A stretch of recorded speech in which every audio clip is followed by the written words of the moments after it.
बच्चे बचाए जा सकते थे। ऐसे सैकड़ों बच्चे जो आज भी कोचिंग इंस्टीट्यूट या पीजी हाउसेस में रह रहे हैं, ये खतरा अभी खत्म नहीं हुआ है। अच्छा। याद करो जरा मुखर्जी नगर का वो दृश्य जिसमें 61 छात्र घायल हुए थे। दिल्ली हाई कोर्ट ने सख्त निर्देश दिया था दिल्ली की सरकार को, दिल्ली फायर सर्विसेज को, दिल्ली नगर निगम को, पूरी दिल्ली का ऑडिट कीजिए। जहां जहां इंस्टीट्यूट है, जहां जहां पीजी हाउसेज हैं, उनका सिक्योरिटी मैनेजमेंट चेक कीजिए, उस मेजरमेंट को चेक कीजिए। और दिल्ली की सरकार ने कहा था कि हाँ, हम जांच करा रहे हैं। मैं आज दिल्ली के मंत्री आतिशी मारलेना सौरभ भारद्वाज से पूछना चाहता हूँ, कहाँ है वो रिपोर्ट, दिखाओ जरा। अगर मुखर्जी नगर हादसे के बाद आप जाग गए होते तो आज इन 3 बच्चों का मौत का मुंह नहीं देखना पड़ता। याद करो विवेक बिहार का अभी कुछ दिन पहले वो नर्सिंग होम जहाँ 7 मासूम बच्चे जल के मर गए।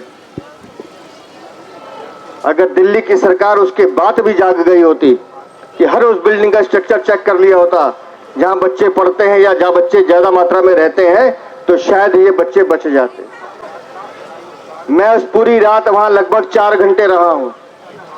हमारी नई दिल्ली की सांसद हमारे साथ थी, हमारे स्थानीय विधायक जो थे, पूर्व विधायक, पार्षद, मंडल का हर कार्यकर्ता वहां मौजूद था, लेकिन वहां की पार्षद लापता थी।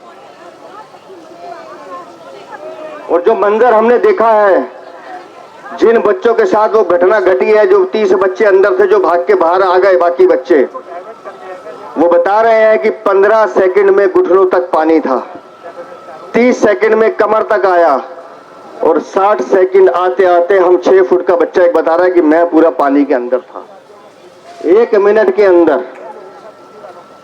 और वो पानी का बहाव वो आम आदमी पार्टी के भ्रष्टाचार के कारण था, जिन्होंने नालों की सफाई नहीं कराई। सड़क पे 2.5-3 फुट पानी जमा था, और जैसे ही गेट टूटा और वो पानी का पूरा उस बेसमेंट को ले गया।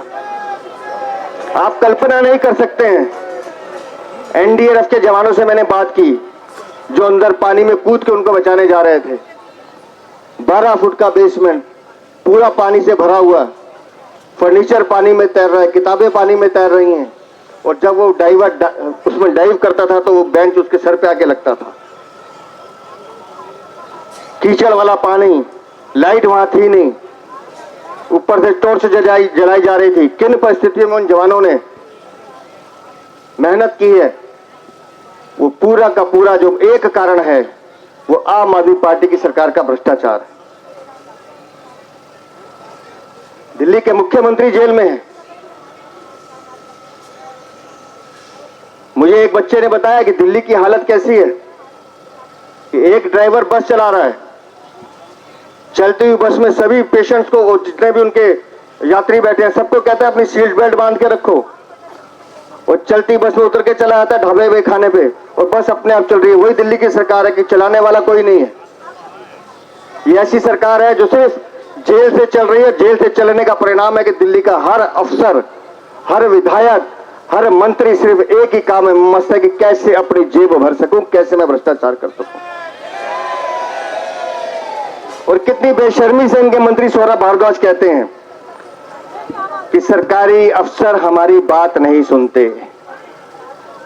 तो जनाब सौरभ भारद्वाज, मैं आपको बताना चाहता हूं सरकारी अफसर किन की बात नहीं सुनते। हर वो विधायक, हर वो पार्षद जो कॉम्प्रोमाइज करता है, भ्रष्टाचार में अधिकारियों के साथ कमीशन खाता है, पैसे खाता है, रिश्वत लेता है, अफसर भी जानते हैं कि हमें इसकी बात नहीं सुननी है। ज्यादा से ज्यादा क्या होगा, 1 रुपये की जगह 2 रुपए लेगा ना, इसका मुंह तो बंद करा ही देंगे हम। तो दिल्ली की सरकार ये कहती है कि अफसर उसकी बात नहीं सुन रहे, तो मैं सौरभ भारद्वाज, आतिशी मारलेना, गोपाल राय, कैलाश गहलोत, जितने मंत्री हैं उन सबसे कहता हूं, सरकारी बंगला तुम्हारे पास, सरकारी गाड़ी तुम्हारे पास, वेतन भत्ता तुम्हारे पास, सरकारी सुविधाओं का आनंद ले रहे हो, और फिर कहते हो कि अफसर नहीं सुनते, तो शर्म आनी चाहिए। छोड़ के नीचे आओ, इस्तीफा दो। पूरी की पूरी सरकार को इस्तीफा देना चाहिए। अगर आपका अफसरों पे कंट्रोल नहीं है, अफसर आपकी बात नहीं सुन रहे, तो समझ लेना आप उस भ्रष्टाचार में लिप्त हो, आप उनसे कमीशन खाते हो, इसलिए अफसर कॉम्प्रोमाइज होते हैं। और आज पहले दिन से हम एक ही बात कर रहे हैं, दिल्ली जल बोर्ड हो, दिल्ली फायर सर्विसेज हो, दिल्ली नगर निगम हो या सरकारी तंत्र का कोई भी ऐसा विभाग जो इस घटना के लिए दोषी है, उनके सब अफसरों के खिलाफ कड़ी कार्रवाई करके उनको सूली पे लटका देना चाहिए। और वहां के जो विधायक हैं, मंत्री आतिशी मार लेना, इनको तुरंत इस्तीफा देना चाहिए। जिस बिल्डिंग में यह हादसा हुआ, मैं पूछना चाहता हूं दिल्ली फायर सर्विसेज के चीफ अतुल गर्ग से, दिल्ली की सरकार से, कि 9 साल से ये आदमी दिल्ली फायर सर्विसेज का चीफ है, 9 जुलाई 2024 को इस बिल्डिंग को एनओसी कैसे दे दी, इसकी भूमिका की भी जांच होनी चाहिए। हर वो अधिकारी चाहे वो नगर निगम का हो, जल बोर्ड का हो, फायर सर्विसेज का हो, दिल्ली पुलिस का हो, किसी का भी हो, जो इन बच्चों की हत्या का दोषी है उसके खिलाफ कड़ी कार्रवाई होनी चाहिए। इन सबको सूली पे लटकाना चाहिए और दिल्ली की आम आदमी पार्टी सरकार को तुरंत इस्तीफा देना। इस्तीफा इस्तीफा इस्तीफा इस्तीफा। इस पूरे भ्रष्ट तंत्र ने दिल्ली को पंगु बना के रख दिया। पूरी की पूरी सरकार भ्रष्टाचार में लिप्त है। पैसा कमाना है, दिल्ली की जनता, दिल्ली के बच्चे मरते हैं, मरे, इनको कोई लेना देना नहीं, इनको कोई लेना देना नहीं है। दिल्ली एक एक बूंद पानी के लिए तरसती है, एक एक बूंद पानी पीने के लिए, और आधे 1 घंटे की बारिश में पूरी दिल्ली जाम होती है, 4-4 घंटे का जाम होता है। उसकी जिम्मेदार कोई है तो दिल्ली की आम आदमी पार्टी की सरकार है। लेकिन साथियों, ये लड़ाई अभी खत्म नहीं हुई है, ये लड़ाई अभी खत्म नहीं हुई है, ये जंग जारी रहेगी। इन भ्रष्टाचारियों को इनके मुकाम तक पहुंचा के रहेंगे, तब तक हम लोग अपना आंदोलन खत्म नहीं करेंगे। हम सबको कमर कस के इस लड़ाई को लड़ना है। और नोट कर लेना, अभी बता रहा हूं, लड़ने का मन है,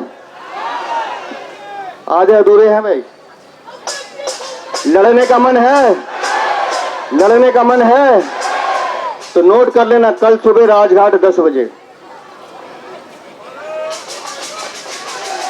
भारत माता की, भारत माता की। जिनको इस संवेदनशील मुद्दे पर अगर हंसी आ रही है तो वो अपनी भूमिका की जांच कर लें।